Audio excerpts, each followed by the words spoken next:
Okay, pause for a second. What if I told you that this tiny retro bubble behind me is actually a full micro camper, and it runs on a tricycle? And what if I told you it might just be the coolest budget-friendly travel gadget of 2025?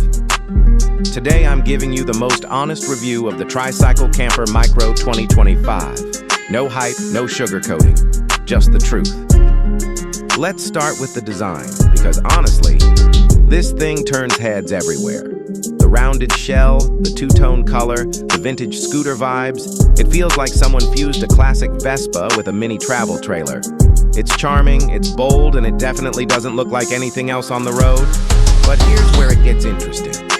For such a small footprint, the inside feels surprisingly warm and functional. Step in, and you're welcomed with soft lighting, real wood-style paneling, and shelves that look like a tiny mobile home library. They've actually thought this through. Everything has a place. Plates, cups, bottles, even a small plant if you're into that aesthetic. Now let's talk comfort.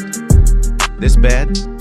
It's not luxurious, but it's better than a sleeping bag on the ground. It fits one adult comfortably, and the mattress is thicker than I expected for a camper this small.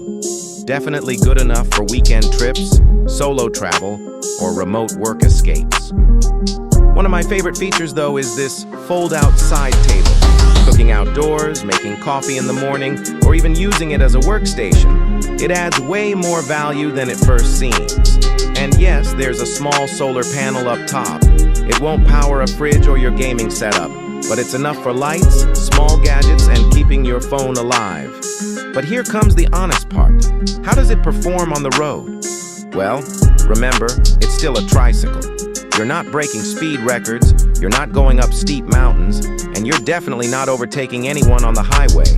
The TriCycle Camper Micro is built for relaxed cruising, short trips, and scenic routes. It's simple travel, slowed down, peaceful, almost nostalgic.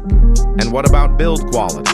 Surprisingly solid. The body feels sturdy, the hinges don't rattle, the wheels are reinforced, and the suspension is just enough to keep things stable.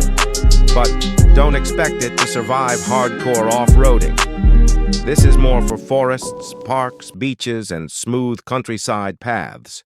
So, who is this really for? If you're someone who wants freedom on a tiny budget, if you love solo adventures, if you want something unique that makes people smile when they see it, this is absolutely worth considering. But if you need lots of storage, high power, or long-distance capability, this might feel too limited.